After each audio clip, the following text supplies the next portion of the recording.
शायद ही किसी ने सोचा होगा कि माँ, माटी, मानुष का राग अलापने वाली ममता बनर्जी जो खुद महिला हैं, उन्हीं के राज में, उन्हीं के सरपरस्त महिलाओं की इज्जत से ऐसे खेलते हैं जैसे कोई खेल हो।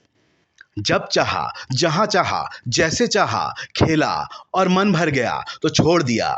इन हैवानों की हैवानियत ऐसी कि शर्म शब्द भी शर्मसार हो जाए।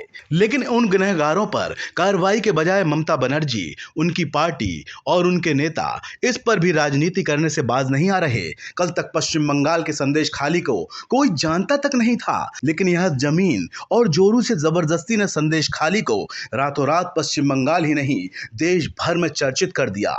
सरकारी संरक्षण में पले बड़े इन लोगों को टीएमसी का गुंडा या गुर्गा कहें तो सही होगा। शाहजहां शेख और उसके गुर्गों का काला सच जब से दुनिया के सामने आया है, उसे सुनकर हर कोई अवाक है कि क्या आज के आधुनिक सभ्य समाज में भी ऐसा होता है। बांग्लादेश की सीमा से सटे उत्तर 24 परगना जिले के संदेश खाली में 5 जनवरी को करीब 10,000 करोड़ रुपए के राशन घोटाले के सिलसिले में प्रवर्तन निदेशालय ने टीएमसी नेता शाहजहां शेख के घर पर छापेमारी की तो उसके गुर्गों ने ईडी के अधिकारियों पर हमला कर दिया। लेकिन इसी बीच कुछ स्थानीय महिलाओं ने शाहजहां शेख का जो सच बताया तो लोगों के पांव तले जमीन खिसक गई। दरअसल इन महिलाओं का आरोप है कि टीएमसी नेता शाहजहां शेख के लोग हर घर में घुसकर देखते हैं कि कौन सी महिला खूबसूरत है, चाहे वो शादीशुदा हो या लड़की हो। ये लोग उन्हें टीएमसी के कार्यालय में ले जाते हैं और उस महिला या लड़की की रातों रात भर रखते हैं और जब मन भर जाता है तो फिर उन्हें उनके घर छोड़ जाते हैं। भाजपा का आरोप है जिनके साथ अत्याचार हुआ उनमें ज्यादातर हिंदू हैं। अब सवाल ये कि शाहजहां शेख है कौन और ममता बनर्जी, उनका पुलिस प्रशासन उस पर इतनी ममता और मेहरबानी क्यों बरसा रहा है। 42 साल का शाहजहां शेख संदेश खाली कांड का मुख्य आरोपी है और उत्तर 24 परगना में वो भाई के नाम से जाना जाता है। मछली का कारोबार करते करते शाहजहां शेख सीपीएम से जुड़ गया। फिर 2011 में जब ममता बनर्जी सत्ता में आई तो उसने सीपीएम छोड़कर टीएमसी का दामन थाम लिया। टीएमसी सरकार के पूर्व मंत्रियों की मेहरबानी से शेख शाहजहां ने पुलिस प्रशासन पर अपनी पकड़ बना ली। 2018 में ग्राम पंचायत का उप प्रमुख बनने के बाद वो लोगों की जमीन पर जबरदस्ती कब्जा करने लगा।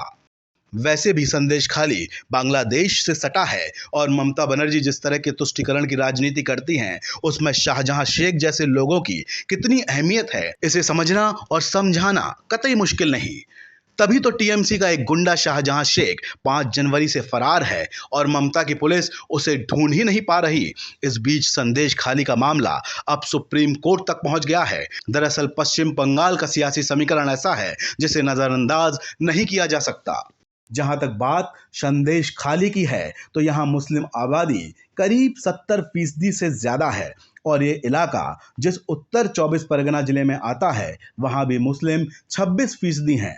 वहीं पूरे पश्चिम बंगाल में करीब 30% मुसलमान मतदाता हैं जो राज्य की करीब 294 सीटों वाली विधानसभा में से 140 में से 145 सीटों पर निर्णायक भूमिका में हैं, जिसमें से 46 सीटों पर मुस्लिम 50% से भी ज्यादा हैं और 16 सीटों पर मुस्लिम 40 से 50% के बीच हैं। वहीं मालदा, मुर्शिदाबाद और उत्तरी दिनाजपुर तो मुस्लिम बहुल इलाका हैं। आज पश्चिम बंगाल में सरकारी संरक्षण में नेतागिरी का चोला ओढ़े शाहजहां शेख का नाम गूंज रहा है और मुख्यमंत्री योगी आदित्यनाथ की भाषा में कहें तो गाड़ी नहीं पलटी तो ऐसे गुंडे सिस्टम को उलटने पलटने लगेंगे, क्योंकि हमारी राजनीतिक, सामाजिक और न्याय व्यवस्था इतनी लचर है कि पहले गुनाह और फिर फरारी के बाद चुनावी मौसम आते ही ऐसे गुंडे सियासी टिकट के दावेदार बन जाते हैं और फिर धर्म के नाम पर, जाति के नाम पर जीत भी जाते हैं। जेल में बंद माफिया मुख्तार अंसारी हो या हाल में मारा गया अतीक अहमद, सपा बसपा समेत तमाम पार्टियों ने वोट की खातिर आखिर ऐसे गुंडों को बढ़ावा दिया। बाद में ये सत्ता और सियासत के सिर पर बैठकर नंगा नाच करने लगे। ऐसे में शाहजहां शेख जैसी सोच का खात्मा समय की मांग है। आज पश्चिम बंगाल से लेकर देश के कुछ इलाकों में जिस तरह तुष्टीकरण की सियासत हो रही है, उसे देख दुष्यंत की वो पंक्तियां याद आती हैं। हो गई है पीर पर्वत सी पिघलनी चाहिए, इस हिमालय से कोई गंगा निकलनी चाहिए। मेरे सीने में नहीं तो तेरे सीने में सही हो कहीं भी आग, लेकिन ये आग जलनी चाहिए। ब्यूरो रिपोर्ट, बुलंद भारत टीवी।